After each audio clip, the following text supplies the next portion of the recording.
Poland, curbing media censorship. Hi everyone, got another on-target viewpoint for you, and this one should get the attention of any of you out there who've been hoping that someone, finally, will take a stand against increasing media censorship. Now, it used to be that when you thought of a free press and free speech and your ability to express your opinion, no matter how unpopular it might be or how politically incorrect it might be, the first country you probably used to think of is the United States. But that was before so many, quote, journalists turned into cheerleaders and propagandists for their favored causes, candidates, and political persuasions, while the prostitutes, as trend forecaster Gerald Celente and others call them, have infected radio, TV, newspapers, and magazines. Their bias and censorship is most obvious on social media. Facebook, Twitter, Google, and YouTube, and other internet platforms no longer allow free speech, only speech that conforms to what they think is permissible. But Poland and Hungary are taking a stand. Why them instead of the US? It's very simple when you think about it. Those nations, you might remember, lived under the yoke of communism and dictatorship during the years of the Cold War.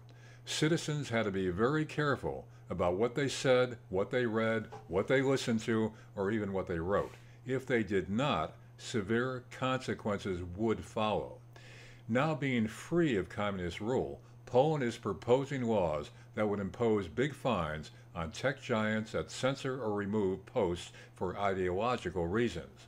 Poland's Deputy Minister of Justice, Sebastian Kalita, says, quoted by Fox News, that freedom of speech is not something that anonymous moderators working for private companies should decide. Kalita goes on to say that social media platforms in particular have been targeting mention or approval of traditional Western values, including Christianity and conservatism. Legislation pending in Poland would impose fines of $13.5 million on any platform that bans a user or removes a post because its ideology is considered offensive by the tech giants. Kalita points to big tech's recent banning of President Trump after the official narratives of mainstream media blame Trump for the January 6th rioting at the U.S. Capitol. Kalita is quoted as saying, "It is very disturbing because if big tech sees themselves as an organization empowered enough to ban a sitting president of the U.S., it sends a message to the world that we can ban anyone whenever we want." Kalita goes on to say that Poland's 45 years of communist rule taught it the value of free speech and the necessity of taking steps to protect it. And Poland's Prime Minister, Mateusz Morawiecki, warns that the type of censorship that used to be imposed on nations by totalitarian and authoritarian governments is now being imposed by corporations. He says that Poland will enact legislation to regulate Twitter, Instagram, Facebook, and other platforms. And similar moves are being made in Hungary.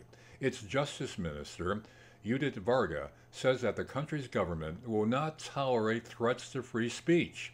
She says that she herself has been shadow banned by Facebook and adds that various social media sites, quote, limit the visibility of Christian, conservative, and right-wing opinions, and she asserts that power groups behind tech giants have the power now to decide elections.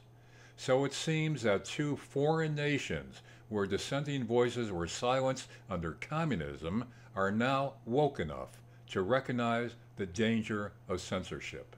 But back in the U.S., reporters, commentators, and politicians remain asleep, either by design or by stupidity, to the growing assault on free speech, a free press, and the First Amendment. If they don't wake up, the very republic that had made America a bulwark against repressive regimes is now in danger of falling. That's it for now. Thanks for listening, and spread the word.